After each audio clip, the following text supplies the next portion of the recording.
le monde à la maison, vous êtes avec Myriam Laroucheté pour le blog de Best Buy. C'est le temps de vous réveiller avec un café haut de gamme parce que j'ai testé pour vous la machine à espresso automatique Barista Touch avec mousseur à lait, moulin à café de Breville. On la voit les derniers mois présentement et je me prépare à justement prendre mon premier café du matin et je voulais vous parler un petit peu des essais que j'ai faits avec cette machine. C'est une vraie barista.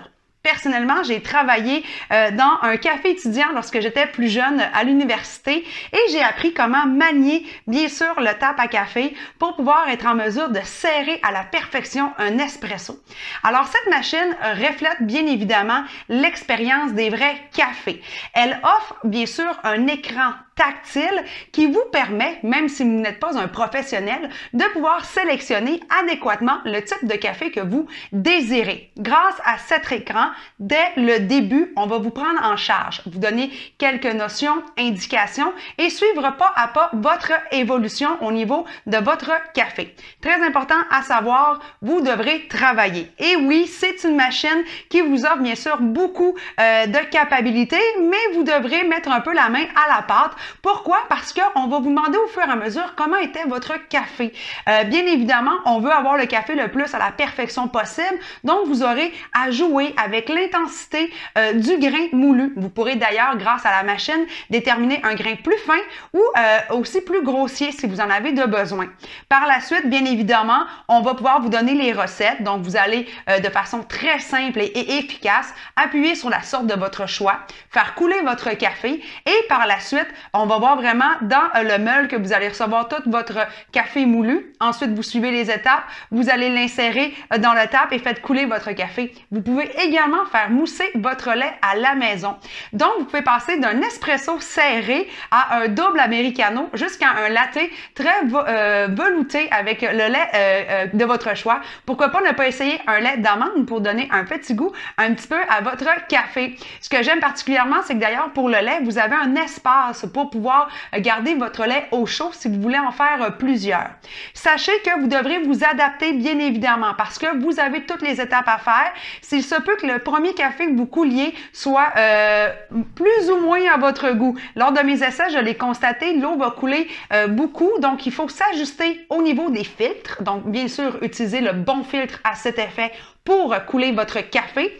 Lorsque celui-ci est coulé, vous devrez après ça vous ajuster au niveau du grain à café.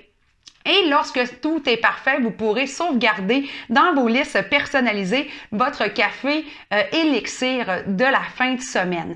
Bien évidemment, avant de démarrer votre machine, il y aura ce qu'on appelle la purge d'eau à faire et c'est essentiel à toute barista. Même au café du coin, on a la purge à faire en début et à la fin de la journée. Celle-ci vous permet d'enlever tous les grains ou les imperfections qui auraient pu s'insérer comme la poussière dans les conduits. Vous avez sur le dessus le moulin à grains pour votre café qui vous permet de sélectionner la saveur de votre choix. Et ensuite, vous pouvez déguster votre café. En bas, vous avez un compartiment pour justement amasser l'eau qui pourrait s'égoutter ou le restant de café qui pourrait goutte à goutte tomber. Et à l'arrière de celui-ci, vous avez également un petit rangement qui vous permet de mettre les accessoires, dont justement les divers filtres qui sont offerts dans la boîte. Donc, c'est pas nécessairement un produit pour les professionnels, mais il va vous demander, contrairement à d'autres machines sur le marché d'espresso automatique, de travailler un peu. De plus, à l'intérieur, il n'y a aucune gestion pour, dans le fond, les résidus éventuels de votre café lorsqu'il sera utilisé. Donc, vous devrez vous-même vous en départir. Donc, entre chaque utilisation, vous pouvez soit avoir une boîte à côté de votre machine à café et faire tomber, bien sûr, le grain à l'intérieur. Et vous pouvez aussi le mettre au compost, bien évidemment, ou le conserver pour le jardinage. Donc, si vous voulez en savoir un peu plus sur mes essais, avoir les dimensions, les photos, eh bien, je vous invite bien évidemment à aller lire mon article à ce sujet sur le site de Best Buy. Et je vous dis à très bientôt pour un nouveau test à la maison.